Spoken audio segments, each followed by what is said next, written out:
سلامونه ملګرو، امید ده چې تاسو ټول روغ جوړ یاست او ژوند مو ښه روان وي.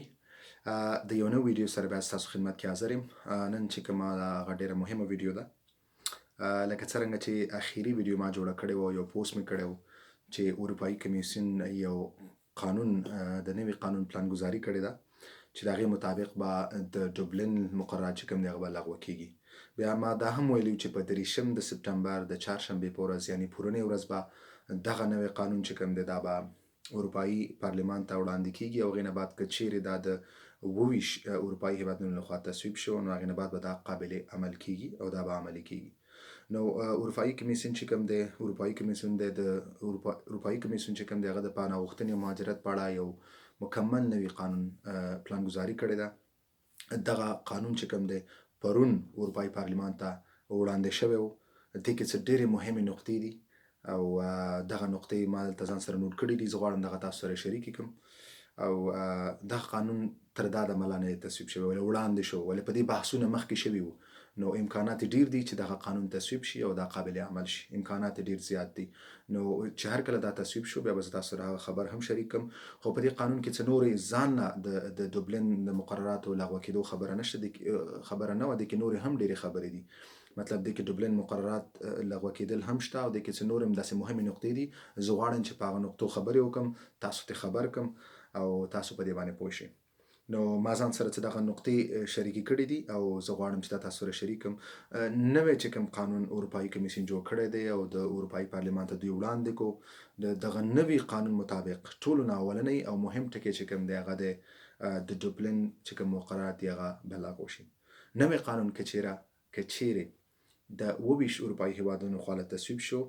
او دا قابل عمل شو، نو دې لاندې به اولنی کوم مهم کار چې کوم دی مهم ټکی هغه دا دی چې د ډبلن مقررات هغه به لغوه شي. د هغې نه بعد به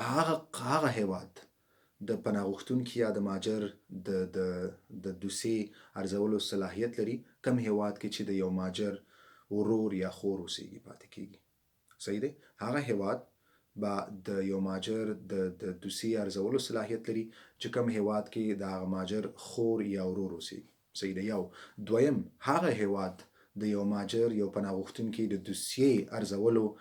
صلاحیت لري کوم کې چې هغه مهاجر هلته زده کړې کړي. بل که چیرې کار یې کړی، زده کړو نه علاوه که کار یې کړی، صحیح دی؟ نو دغه هیوادونه، دغه اروپایي هیوادونه د پناه غوښتونکي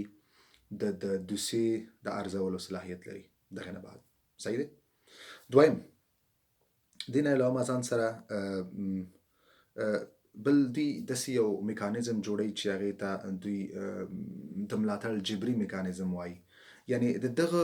میکانیزم دا معنا ده چې بعضې داسې هیوادونه چې هغه مطلب هلته د مهاجر دوی قبله‌ای نه یا تعداد ډېر زیات کم دی. نو داسې کم هیوادونو کې چې مهاجر ډېر زیات دي، پناه غوښتونکي ډېر زیات دي، نو دوی هیوادونه په هغه هیوادونو چې کوم کې کم دي یا یې نه قبلوي هغو باندې فشار راوړي تر څو د دوی د اقتصادي وضعیت په کتو، بل د هلته د مهاجرو د شمیر په کتو دوی باید هم پناه غوښتونکي یا مهاجرو ته قبولي ورکړي یا ځای ورکړي یا یې دوی قبول کړي په آینده کې. نو دا یو د دغه نوي قانون کې دا یو میکانیزم جوړیږي چې کوم به یو جبري ملاتړ میکانیزم دی ته ویل کېږي. یعنې هغه اروپایي هیوادونه چې کوم هغو ته تعداد کم دی او اقتصادي وضعیت هلته ښه دی او دوی کولی شي، نو دوی باید مهاجر یا پناه غوښتونکي هلته هم قبول کړي. نو داسې هیوادونو باندې په دغه قانون لاندې به داسې هیوادونو باندې به دوی ډېر فشار راوړي او د دې قانون لاندې به دا کار کېږي. صحیح ده؟ دا دویم ډېر مهم ټکی و. دریم چې کوم دی د اروپایي ټولنو بهرنیو پولو کې امنیتي تدابیر، یعنې اروپایي چې کوم هیوادونه دي هغه به دا کوښښ کوي چې دوی کوم پولې دي چې کوم پلونه مهاجر یا پناه غوښتونکي داخلیږي هغې ته ټینګ تدابیر ونیسي تر څو دوی مطلب لږ دغه د مهاجرو چې کوم راتګ دی دا کنټرول کړي یا یې کم کړي. نو دوی غواړي چې د دې لاندې به دوی ټینګ تدابیر او داسې کلک تدابیر به دې نه بعد دوی نیسي. د دې قانون لاندې دا هم یو مهم ټکی دی چې دوی غواړي چې کلک تدابیر ونیسي په پولو باندې. بل دې نه علاوه د هغه مهاجر چې کوم کم چانس لري د هغو دپاره به دوی د ارزولو یو چټکه پروسه د دې قانون لاندې معرفي کوي چې کم مهاجر چې ډیر کم چانس لري د اسناد اخیستو دوی په قضیه باندې به دوی هغې د دوسیې ارزولو دپاره به دوی یو چټک پروسس یو تیزترین پروسس جوړوي چې هغې لاندې به دوی زر تر زره د ده په کیس باندې د ده په دوسیې باندې یو فیصله کوي او خاص کر د دوی غواړي چې دا په 12 هفتو کې دغه سر ته ورسوي دغه دوسیه چې کوم دغه وارزوي او بیا پرې فیصله وکړي هغه خلک خاص کر چې کومو کیسونه د کومو قضیې هغه چانسونه ډېر کم وي اسناد د اخیستو د قبولیت ډېر کم وي نو دوی غواړي چې دا زر تر زره د دوی هغه د اسنادو او د دوسیې ارزیابي وکړي او زر تر زره فیصله پرې وکړي بلکې 12 هفتې ورته دوی وخت ټاکلی دی او خاص کر د هغه مهاجرو لپاره چې کوم د تونس او مراکش څخه راځي نو د هغه مهاجرو لپاره چې کوم تونس او مراکش نه راځي نو هغوی دپاره دی نو دوی غواړي چې کوم پناه غوښتونکي کوم مهاجري او هغو چانس کم وي د اسنادو اخیستو نو دوی غواړي چې دوی له یو چټک پروسس د دې نوي قانون لاندې جوړ کړي او په 12 هفتو کې د دوی فیصله وکړي نو دا یو ډېره مهمه خبره وه بل داسې یو قانون جوړوي چې په هغې کې مثال هغه هېواد چې د پناه غوښتونکي دوسیې ردوي د دوی د بیرته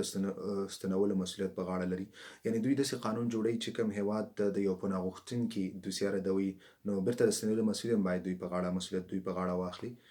که مثال یو ملک کې یو کس دی هغه رد شو یو مهاجر دی د هغه پناه غوښتونکي درخواست پناه غوښتونکي دوسیه رد شوه نو دوی همدغه هېواد دا حق لري دغه هېواد دا مسؤلیت لري چې باید دوی ته دا بیرته ستون کړي د دوی د لارې لاړ شي پخوا به داسې کېده چې کېدای شي یو ملک یو هېواد کې به دوی راله هلته به دوی ډوبلن وه بیا بل هېواد ته راله نو بیا به دوی هغه اولني هېواد ته چې کوم ځای کې ډوبلن وه بیرته به د دویم هېواد به هغه اولني هېواد ته ولېږل او هغې نه بعد به هغوی یا بیرته وطن ته ستنول یا به د هغوی دوسیې بیرته د سر نه شروع شي نو د نوي قانون مطابق به داسې کېږي چې کوم هېواد کې د دوی دوسیه رد کېږي هر هېواد نو هغه هېواد دا مسؤلیت دی چې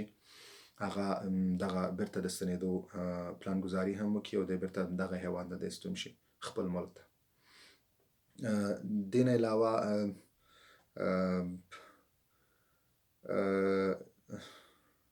ښه په دې که چېرته دوی په 8 میاشتو کې دغه یو کس ته مثال د دې قانون بله دا خبره هم ده ډېره ضروري خبره ده مثال یو هېواد کې یو مهاجر رد شو او هغه هېواد دغه کس په 8 میاشتو کې دی خپل هېواد ته بیرته ونه لېږو په دې کې ناکام شو هر څه چې وجوهات دي نو بیا دغه هېواد اړ دی چې دغه مهاجر ته پناه ورکړي او د درخواست قبول کړي 8 میاشتو پورې نو دا یو وخت یې ورکړی دی نو دغه ډېر مهم ټکي وو دې نه علاوه داسې څه مهمه خبره نه وه چې نور زه تاسو سره شریکه کړم نو دغه یو څو مهم ټکي وو چې په دې نوي قانون کې دا شامل دي دوی پرې بحث کړی دی او دوی پارلمان ته مخکې کړی دی وړاندې کړی دی هر کله چې دا تصویب شو نو ضرور به تاسو سره بیا خبر هم شریک کړم نو دا د نوي قانون چې دوی کومه پلانګذاري کړې هغې قانون لاندې دا نوي څو مهم ټکي وو څو مهم بدلونونه وو چې دا به راځي او دا د اروپایي په پارلمان کې وړاندې شوی دی لا تر دا دمه نه دی تصویب شوی 27 دا هېوادونو چې هر کله دا تصویب کړو هغې نه بعد به دا قابل عملي نو ملګرو زما د دغه ویډیو دغه مقصد و چې تاسو دغه قانون نه خبر شئ په مهم ټکو خبر شئ تر څو تاسو غلط معلومات در ونه رسیږي او تاسو ته یو صحیح دقیق معلومات تاسو ته در ورسیږي نو انشاءالله داسې بله کومه موضوع راتله یا داسې بل کوم مشکل انشاءالله زه په ویډیو جوړوم تاسو سره وخت په وخت شریکوم تاسو نه هم زما دا هیله دغه ویډیوګانو خپل ټول ملګرو سره شریکې کړئ تر څو ټولو وطنوالو ته دقیق معلومات ورسیږي او دقیق پوه شي صحیح ده بیا هم وایم زه هره ویډیو کې دا خبره تکراروم چې که ستاسو هر څه سوالي هر څه موضوعي تاسو غواړئ هر څه مشکلې چې زه په هغې خبرې وکړم نو تاسو ټول زما دا هیله ده زما یوټیوب چینل د کمنټ په برخه کې تاسو ما ته هغه موضوع لیکلی شئ او هغه زه نه به هغه موضوع زه جګه کړم په هغې به زه ویډیو جوړه کړم تر څو تاسو ته دقیق او صحیح معلومات در ورسیږي مننه ملګرو تر بل ویډیو پورې ښه وخت په مخه